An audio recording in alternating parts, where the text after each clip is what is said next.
Olá pessoal, sejam bem-vindos a mais um vídeo. Continuando então a nossa leitura e discussão, agora a gente vai falar do eixo elétrico médio, do QRS ventricular e seu significado. O vetor cardiograma durante a despolarização ventricular, o vetor cardiograma do QRS, mostrado na figura 12.10, é de um coração normal. Então, essa representação que a gente viu da figura 12.10 é uma representação de um coração que não apresenta patologias.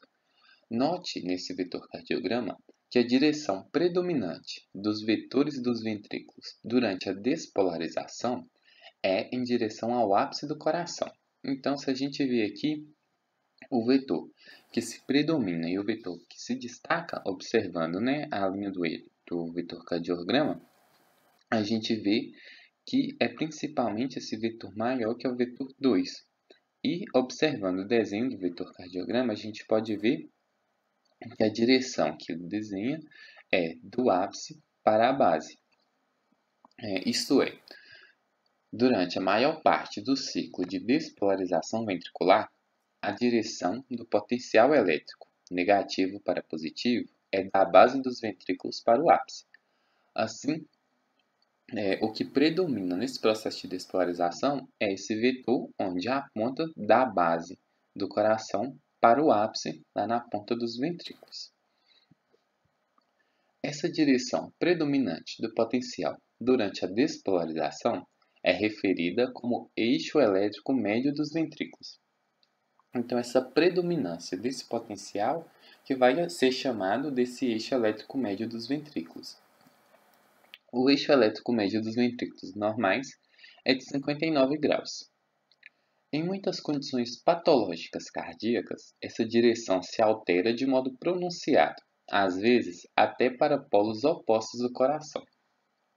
Então, nessa figura a gente tem um vetor cardiograma de um coração normal, que em corações normais ele apresenta essa gradação de 59 graus, esse eixo elétrico médio dos ventrículos de 59 graus, mas em algumas condições patológicas e algumas anormalidades cardíacas, esse eixo vai alterar essa quantia de graus, podendo muitas vezes até ser em direções opostas ao que se é o esperado, Então agora a gente vai ver a determinação do eixo elétrico pelas derivações eletrocardiográficas padronizadas.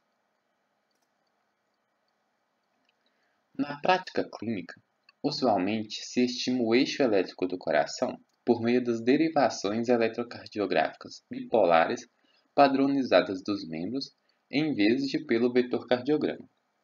Então a gente viu no tópico anterior que pelo vetor cardiograma a gente pode determinar esse eixo elétrico do coração. Entretanto, usualmente, na prática clínica, esse vetor cardiograma não é tão usado. Então, existe um outro método para a gente determinar esse eixo elétrico do coração, que é por meio das derivações eletrocardiográficas bipolares dos membros, que é as derivações que a gente já vem vendo ao longo desse capítulo, aquelas derivações 1, 2 e 3, aquelas derivações bipolares dos membros, e através delas a gente consegue estimar esse eixo elétrico do coração. E na prática é através dessas derivações eletrocardiográficas que é mais usado para se estimar o eixo elétrico. A figura 12.11 apresenta um método para se fazer isso. Então aqui a gente tem a figura 12.11 com a determinação do eixo elétrico médio dos ventrículos por meio de duas derivações eletrocardiográficas, derivações 1 e 3. Então a gente vai entender como que foi obtido esse eixo elétrico médio dos ventrículos por meio das derivações 1 e 3. Então, depois de registrar as derivações padronizadas, determinam-se o potencial e a polaridade resultante nos registros das derivações 1 e 3. Então, coloca os eletródes lá, faz aquelas medições e depois que a gente obtém as derivações dos membros, a gente vai observar o potencial e a polaridade resultante. Então, a gente pega as derivações 1, 2 e 3. Nesse caso, a gente vai usar a derivação 1 e 3 e observa esse potencial e essa polaridade, e pegando esse potencial e essa polaridade, a gente consegue obter o eixo elétrico médio dos ventrículos.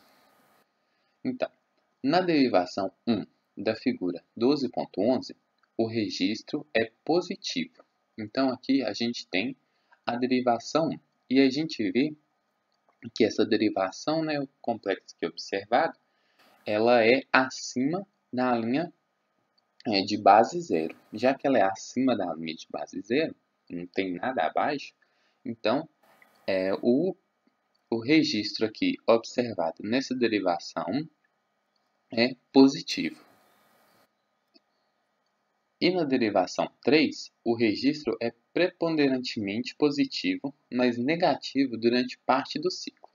Então aqui a gente observa o registro 3, onde em sua maior parte ele é positivo, ou seja, é acima da linha de base zero. Mas existe nesse registro 3 uma pequena parte negativa, que é essa parte aqui que está abaixo da linha de eixo zero. Então, para a gente obter o registro do potencial e da polaridade nesse registro 3, a gente vai ter que subtrair essa parte negativa que se deu da parte positiva, que é a parte preponderante. E assim a gente terá o potencial desse registro 3. Se alguma parte do registro for negativa, esse potencial negativo será subtraído da parte positiva do potencial para determinar o potencial resultante ou efetivo para essa derivação, como mostrado pela seta direita do complexo QRS na derivação 13. Então, o que a gente acabou de falar, né? Para obter esse potencial resultante, a gente subtrai a parte negativa. Portanto, aqui a gente já tem o potencial das derivações 1 e 3. O potencial significa o quê?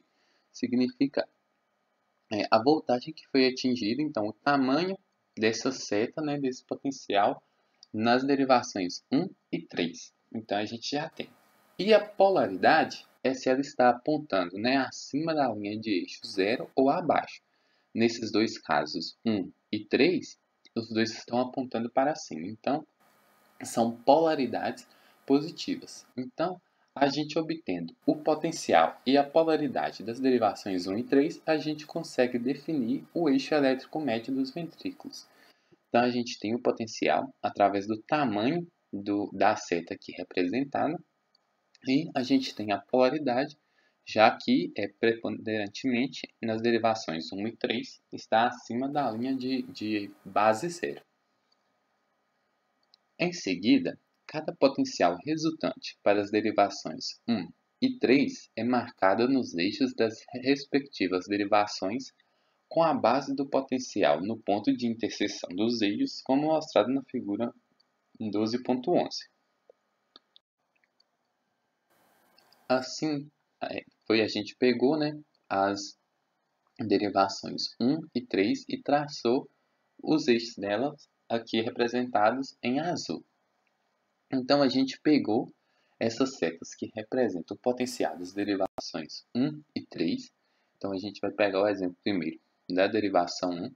Então, pegou esse potencial e colocou com a base da seta num ponto de interseção entre as derivações 1 e 3 e a ponta da seta apontando para a polaridade onde a seta indica. Então, já que ela está acima da linha de eixo zero, é uma polaridade positiva. Portanto, ela está apontando para a polaridade positiva da derivação 1. Então, a gente pegou essa seta e colocou ela aqui no eixo de derivação 1 e a mesma coisa com a derivação 3. A gente pegou, né, o potencial aqui, então pegou a seta e colocou ela com sua base no ponto de interseção das derivações 1 e 3 e sua ponta apontando para a polaridade indicada pela leitura nas derivações. Então aqui também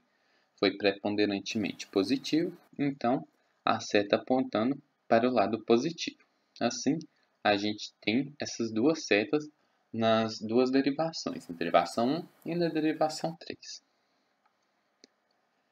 Se o potencial resultante da derivação 1 for positivo, ele será marcado na direção positiva ao longo da linha que representa a derivação 1. Então, a gente observa a polaridade dessa derivação 1. Então, como já foi dito, né, a polaridade aqui acima da linha de eixo zero, polaridade positiva, apontando para o lado positivo. Inversamente, se esse potencial for negativo, ele será marcado na direção negativa. Se esse potencial fosse apontando para baixo, no caso ele estaria abaixo da linha de base zero, portanto ele estaria apontando para negativo. Então a gente pegaria essa seta e apontaria ela para o lado negativo, que não é o caso aqui. Também, para a derivação 3, o potencial resultante é representado com sua base no ponto de interseção e, se positivo, é marcado na direção positiva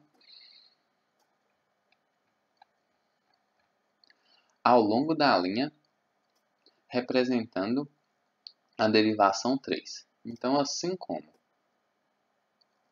na derivação 1, a gente pega essa seta, né, aqui indicada na derivação 3, sobrepõe ela sobre o eixo de derivação 3, e como aqui é preponderantemente positiva, ela vai estar apontando para o positivo, mas se por acaso ela fosse negativa, aí ela estaria apontando para o lado negativo do eixo. Para determinar o vetor do potencial elétrico ventricular médio total do QRS, traçam-se linhas perpendiculares às linhas tracejadas nas figuras pelas pontas das derivações 1 e 3, respectivamente. Então, agora a gente já sobrepôs esses potenciais de 1 e 3 sobre os eixos de derivação 1 e 3, então a gente já colocou as setas aqui. E para a gente obter o potencial elétrico ventricular médio total do QRS, a gente vai traçar linhas perpendiculares da ponta das derivações 1 e 3. Então, a gente pega a seta da derivação 1, na ponta dela a gente traça uma linha a 90 graus da ponta dessa seta.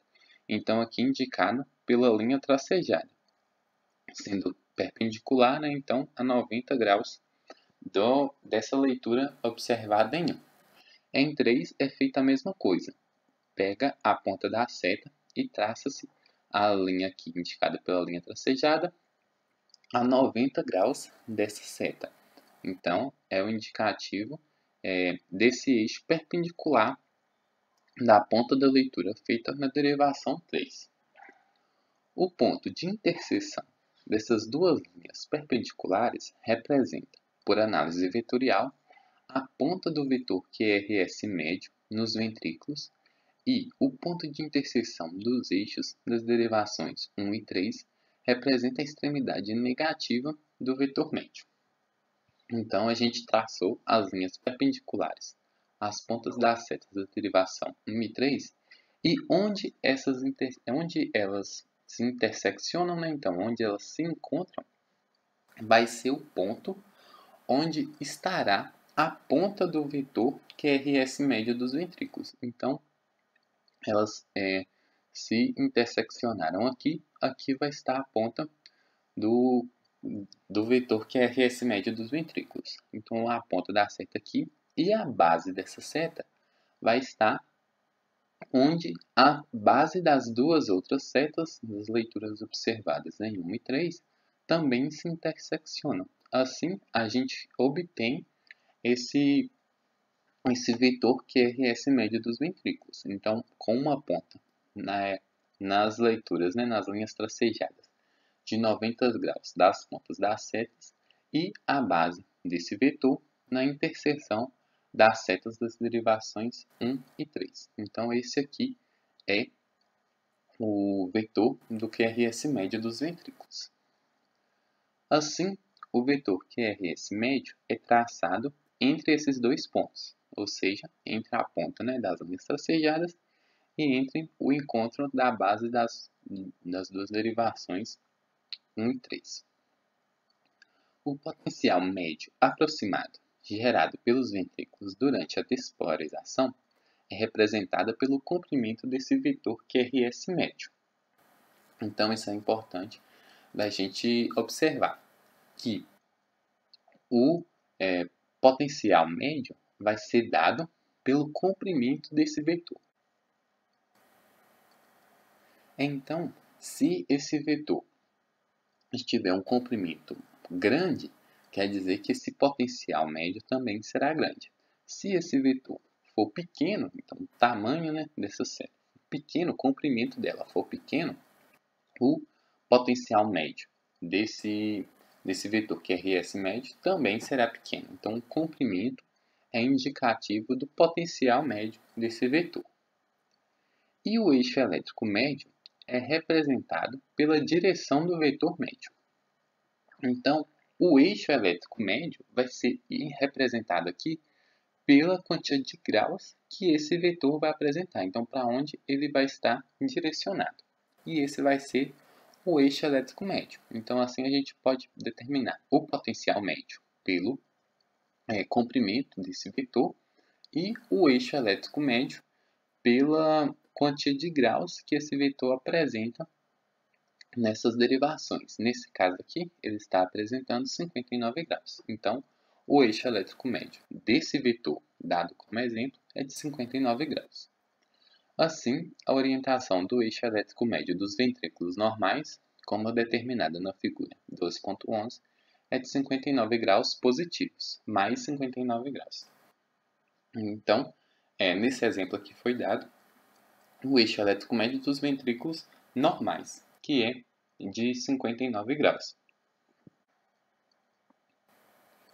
É importante a gente entender bem essa figura, porque a partir de agora as condições anormais vão ser passíveis de serem estudadas através desse método, obtendo esse vetor QRS médio e verificando o seu potencial e a direção para onde ela aponta, ou seja, quantos graus ela apresenta. Assim, pode-se verificar nas derivações 1 e 3 como elas se darão, e também será verificado no registro eletrocardiográfico como será essa leitura. E com isso a gente pode verificar se existe alguma anormalidade naquele coração. Então, essa é um importante fator da gente entender todo esse desenho de como se dá esse vetor QRS médio. Qualquer dúvida, sugestão, opinião ou crítica pode ser colocada aqui nos comentários ou lá no nosso Instagram. Espero que vocês tenham gostado. Siga a gente no Instagram e se inscreva aqui no canal, deixe seu like. No mais, muito obrigado por ter assistido o vídeo até aqui e até o próximo vídeo.